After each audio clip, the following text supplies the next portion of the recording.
अनुसूचित जाती आरक्षण उपवर्गीकरण विरोधात 59 जातीच्या नागपूरमधील संयुक्त वैदर्भीय महामोर्चा. बघा ग्राफिनवड न्यूजवर.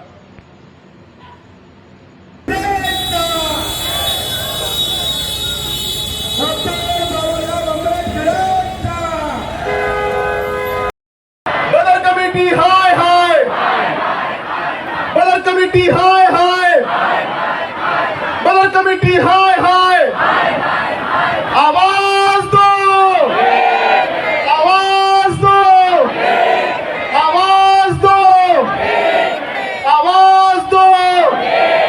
उपवर्गीकरण हटाओ, उपवर्गीकरण हटाओ, उपवर्गीकरण हटाओ. जय जय जय जय जय भीम. राज्य घडवण्याचा आणि त्याच्या सर्व नागरिकांना सामाजिक, आर्थिक आणि राजनैतिक न्याय देण्याचा आणि त्या सर्वांमध्ये व्यक्तीची प्रतिष्ठा आणि राष्ट्राची एकता व एकात्मता यांची हमी देणारी बंधुता वाढवण्याचा गांभीर्याने संकल्प करून आमच्या या संविधान सभेत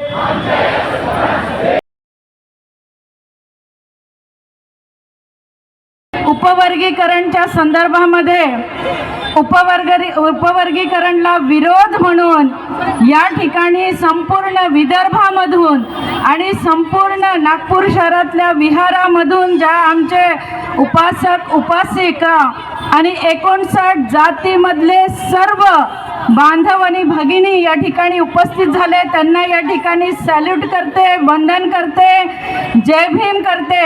या ठिकाणी आदरणीय समोर भिक्खू संघ बसलेले आहेत, आदरणीय ज्ञानज्योती भंतेजी महाथेरो आणि संपूर्ण संघ यांना सुद्धा या ठिकाणी त्रिवार वंदन करते.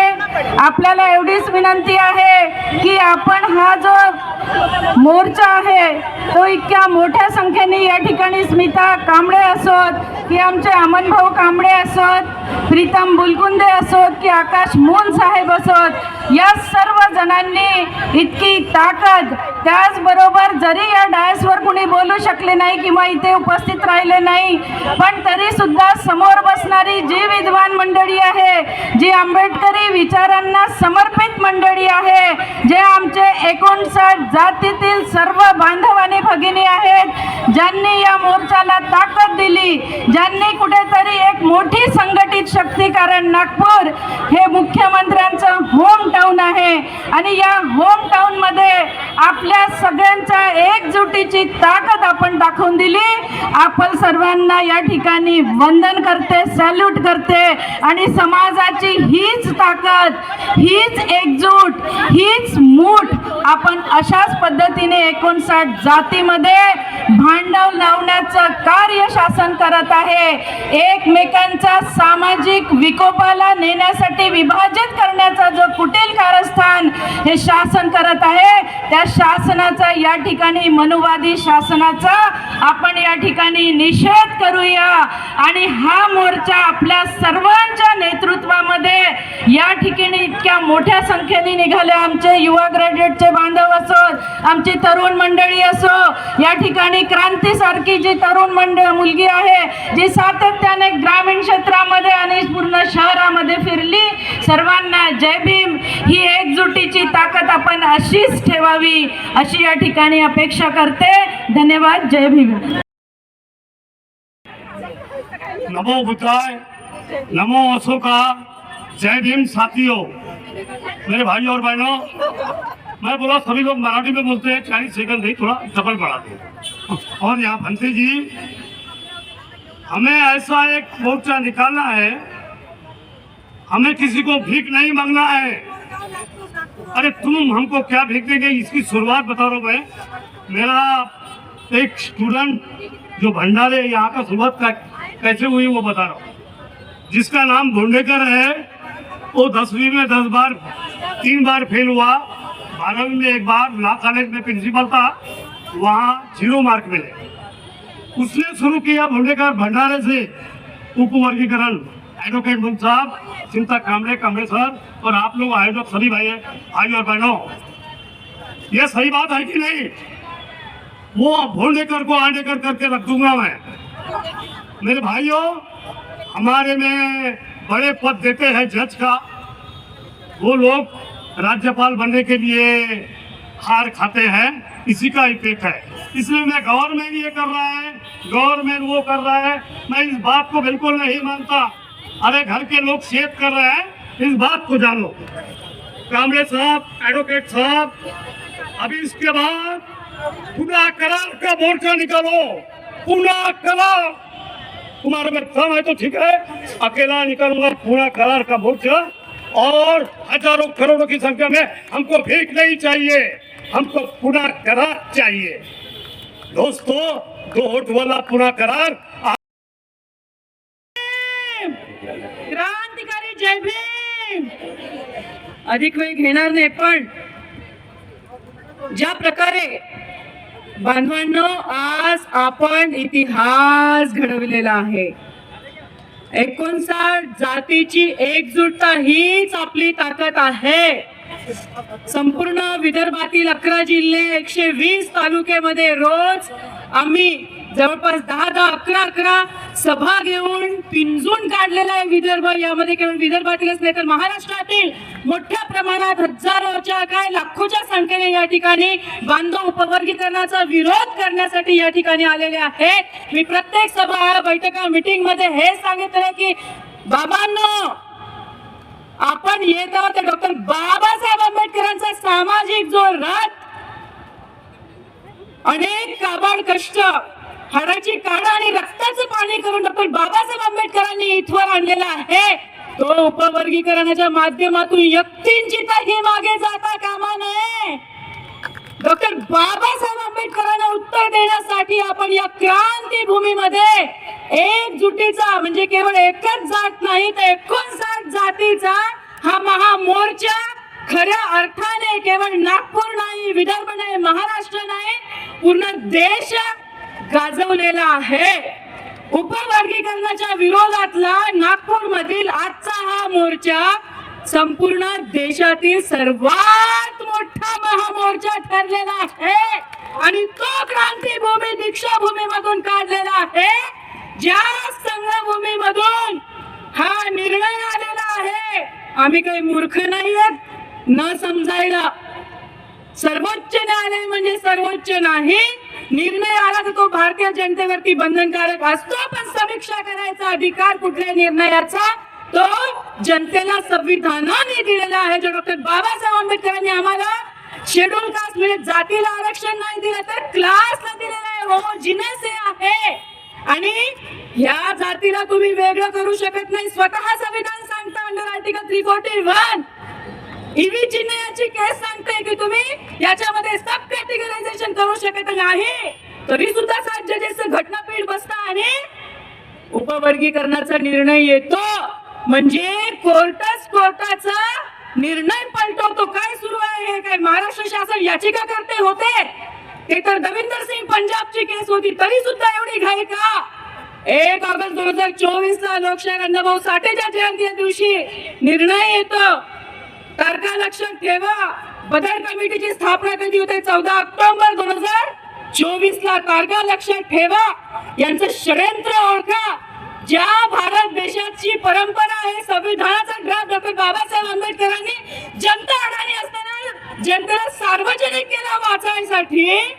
कुठलाही आयोग जेव्हा नेमण्यात येते तेव्हा जनतेचं मत घेण्यात येतं आणि बदल कमिटीचा जो आहे अहवाल तो तुम्ही सार्वजनिक करत नाही. म्हणजे पहिलीच तुम्ही जे पावले असंवैधानिक केलेला आहे, हा जो महामोर्चा निघालेला आहे, या बांधवांचं प्रत्येक पाऊल समतेचा आणि संविधानिक मार्गावरती पडलेला आहे. संविधानाला धरून हा मोर्चा आहे, पण सरकार मात्र असंवैधानिक कृती करत आहे.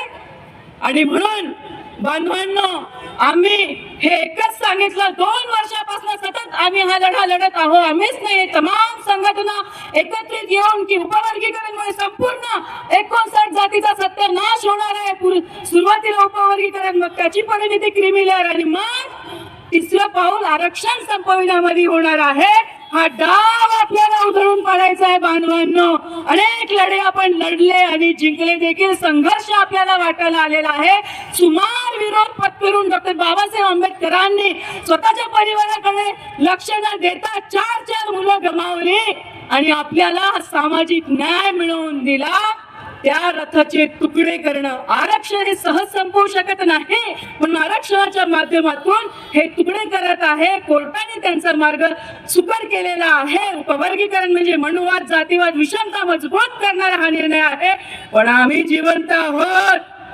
हम बाबा साहब की बेटियां किसी से डरते नहीं, दुनिया डरती है उन बेटियों से जो दुनिया से नहीं डरती, और वही कौम तरक्की कर सकती है जिनमें कुर्बानी देने का जज्बा होता है. वैसे हम तो शांति प्रिय तथागत भगवान गौतम बुद्ध के मार्ग पर चलने वाले करुणामय मैत्रीपूर्ण लोग हैं. यह आसमां बेरंगी है तो बेरंगी से, यह जमीन तंग है तो तंगी से है, लेकिन यहाँ अगर संगी जंग चाहते हैं तो जंगी सही. म्हणून बांधवांनो, हा केवळ आजचा पारंपरिक मोर्चा नाही बरं, हा इतिहास घडवलेला आहे आपण सर्वांनी. विविध भागातून, जिल्ह्यामधून कुणाचं भाषण किती चांगलं झालं, कुणाला संधी मिळाली की नाही, हे नाही बांधवांनो. आपण हा अस्तित्वाचा लढा आहे आणि तो आपण थांबवू शकतो. डॉक्टर बाबासाहेब आंबेडकर सर्व विरोधी असताना देखील आपल्याला न्याय मिळवून देऊ शकतात. आज आपण करोडनी आहोत की नाही? आपली ही एकजूट, आपली ही ताकदच आपल्याला जिंकवेल. आणि मी वारंवार सांगितलं, आम्ही घराच्या बाहेर पडलो तो केवळ मोर्चा म्हणून नाही, प्रत्येक आमचं चालणं, बोलणं, वागणं, आमची कृती, आमची आंदोलन देखील संविधानिक आहे. आणि हे आंदोलन आम्ही जिंकण्यासाठीच केलेलं आहे आणि आम्ही जिंकू देखील. इतकेच बोलते थांबते. जय भीम, जय भारत, जय संविधान. फक्त हे 2 मिनिटं सांगतो आणि तुमची रजा घेईन.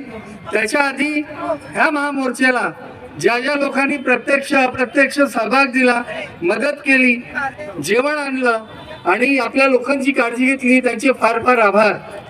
आपल्याला एक गोष्ट समजून घ्यायची आहे की हा जो उपवर्गीकरणाचा पूर्ण स्ट्रोम आहे, हा नागपुरातनं निर्माण झालेला स्ट्रोम आहे.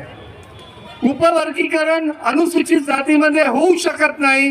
या संदर्भात Indira Sahni versus union of इंडियाच्या केसमध्ये 1992च्या केसमध्ये स्पष्टपणे लिहून ठेवलेलं आहे.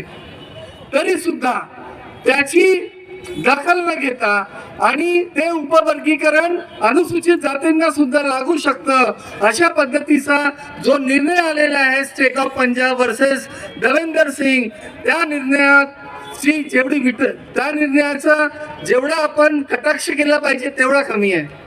मित्रांनो, प्रश्न असा आहे की उपवर्गीकरण म्हणजे काय?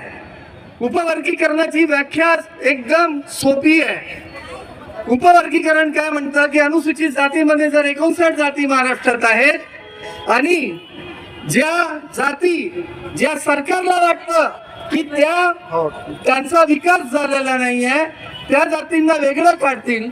वेगळं काढून त्या जातींना त्यांच्या जनसंख्येपेक्षा जास्त आरक्षण देतील. फक्त आरक्षण देणार नाही, लक्षात घ्या, याचा उपवर्गीकरणाचा जनसंख्येशी संबंध नाही. ज्यांची टक्केवारी 2 आहे त्यांना 10% सुद्धा आरक्षण दिलं जाऊ शकतं.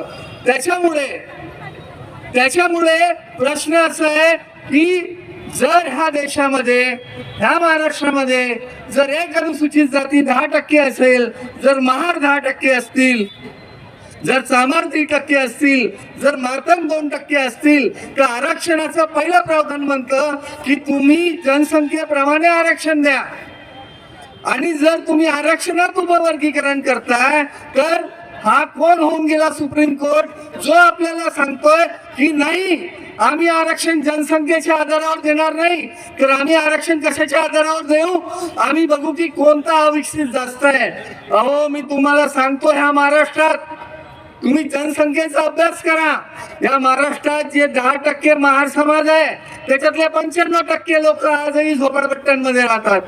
मातंग समाजातले जे 1.5% लोक आहेत त्यांच्यातले 1% लोक आताही झोपडपट्ट्यांमध्ये राहतात. त्यांच्याकडे शिक्षण नाही आहे, त्यांच्याकडे स्कॉलरशिप नाही आहे, त्यांच्याकडे सन्मानाने जीवन जगण्याचा कोणताही हक्क आणि अधिकार नाही आहे. उलट बाटी किंवा आरती किंवा वेगवेगळे महामंडळ बनवून जो काही फंड महाराष्ट्र सरकार घेते तो फंड महाराष्ट्र सरकार इतरत्र वळवते. जे आमच्या हक्काचे पैसे आहेत, आम्ही भिकारी नाही आहोत, लक्षात घ्या. या महाराष्ट्रामध्ये 1.5 करोड अनुसूचित जातीचे लोक राहतात आणि या 1.5 करोड अनुसूचित जातीतला प्रत्येक व्यक्ती जर 10,000 रुपये महिना कमवत असेल तर त्याच्यातले 4,000 रुपयाचा तो टॅक्स भरतो इनडायरेक्टली. तर जर अनुसूचित जातींना तुम्ही पैसे देता तर तुम्ही उपकार करत नाही. आमच्या हक्काचे आम्ही कर म्हणून दिलेले पैसे तुम्ही देता आणि त्याच्यामुळे जर तुम्ही आमच्या फंडामध्ये कपात करत असाल, तुम्ही आमच्या आरक्षणामध्ये कपात करत असाल तर तुम्ही लक्षात घ्या, तो मग गवई असू दे, रामदास आठवले असू दे, अमित गोरके असू दे, कोणी असू दे, आम्ही त्यांना त्यांची जागा दाखवल्याशिवाय राहणार नाही. आज समोरचा फक्त झाकी होती. मी सांगतो 3 मेला जेव्हा आम्ही इथं जमलो होतो हजारो लोक, आम्ही सरकारला स्पष्ट आवाहन दिलं होतं की आम्ही मोठा मोर्चा काढू नये, याच्यासाठी तुम्ही उपवर्गीकरणाची प्रक्रिया रद्द करा. पण त्यांनी काय केलं? त्यांनी अनुसूचित जातीमध्ये ज्या 59 जाती आहेत, महार जाती आहे, मातंग जाती आहे, होलार समाज आहे, त्यांचं एकही निवेदन मंत्रालयात स्वीकारलं जात नाही. आणि काही जे RSS जुळलेले मातंग लोक आहेत, मातंग समाजाच्यात इन्व्हॉल्व नाही आहे, त्यांचा काहीच दोष नाही, त्यांना टार्गेट केलं जात आहे. मातंग समाजाचे RSS मध्ये असलेले जे लोक आहेत ते सकाळ मातंग समाजाचं निवेदन घेऊन जातात आणि त्यांना 1-1 तास त्यांच्याशी मिटिंग केली जाते. असं काय घडलं अनंत बदल समितीच्या रिपोर्टमध्ये? तर आम्हाला जी इन्फॉर्मेशन प्राप्त झाली त्याच्यानुसार असं आहे की ज्यांची जनसंख्या 2 आहे त्यांना 6% पर्यंत आरक्षण द्यायचं. दुसरं, फक्त आरक्षण देऊन नाही करायचं, प्राधान्यता द्यायची आरक्षणामध्ये. म्हणजे कसं? म्हणजे असं की तुमचा उद्याला बॅकलॉग निघाला, जर समजा रेव्हेन्यू डिपार्टमेंट मध्ये 10 जागा निघाल्या तर पहिले 6 प्राधान्यतेवर भरायचा तिथूनच, आणि मग जनसंख्येनुसार जे आरक्षण आहे त्याच्यातूनच त्याच लोकांना भरायचं. आणि असं करून जो संपूर्ण मोठा समाज आहे अनुसूचित जातीचा, इथे जे सगळ्या जाती राहतात त्यांचं नुकसान करायचं. मी एकच गोष्ट सांगेन, शेवटची सांगेन की ज्यांची भूक मोठी आहे, समाज बघून आपण आरक्षण देतो, प्रवर्ग बघून आपण आरक्षण देतो. ज्यांच्या हिश्श्याला 9 पोळ्या यायला पाहिजे त्यांना 2 पोळ्या देतील, ज्यांच्या हिश्श्यात 1.5 पोळी यायला पाहिजे त्यांना 5 पोळ्या देतील. जे 2 पोळ्या आहेत त्या कमी होतील 9 लोकांना, त्याच्यामुळे ते 9 लोक कुपोषित होऊन मरतील. आणि ज्यांना 5 पोळ्या दिलेल्या आहेत त्यांचं काय करतील की त्यांना खाणं होणार नाही, ते अन्न सडेल आणि मग हे यांच्या नियोजित कार्यक्रमासाठी ते अन्न वापरतील. हा साधा, सोपा आणि सरळ मुद्दा आहे उपवर्गीकरणाचा. त्याच्यामुळे आता आमचं कृती समितीचं धोरण स्पष्ट आहे की इथे मांडले तर ठीक, यानंतर आम्ही ह्यापेक्षाही मोठ्या ताकदीनं मुंबईकडे निघू. तुम्ही सगळे लोक सोबत असणार आहात की नाही? आणि जोपर्यंत उपवर्गीकरणाची प्रक्रिया रद्द होणार नाही तोपर्यंत आम्ही थांबणार नाही. आता फक्त एकच नारा आपल्याला द्यायचा सगळ्यांना, उपवर्गीकरण नकोच, उपवर्गीकरण, उपवर्गीकरण. जय भीम. तुम्ही जय भीम. बाबा साहब ने कहा था कि जाओ अपनी झोपड़ियों की दीवारों पे लिख लो कि हम इस देश के शासक हैं और शासक बन के रहेंगे. क्या आप शासक बनना चाहते हो कि माइक दबाले रहना चाहते हो? शासक बन के रहना है, इसकी प्रतिज्ञा करनी है. यदि मांगते रहोगे तो ये नहीं देंगे. इन्होंने आग में फूंक डालने के लिए ये जहर उपवर्गीकरण का डाल दिया है. इससे सभी का नुकसान होगा. इसलिए इस महामोर्चा में आप लोग ये प्रतिज्ञा करके जाओ, या तो सरकार इस उपवर्गीकरण को खत्म करे। यदि सरकार खत्म नहीं करेगी तो ये सरकार निकम्मी होगी, और जो सरकार निकम्मी होगी वो सरकार बदलनी। इसी प्रतिज्ञा के साथ हम लोग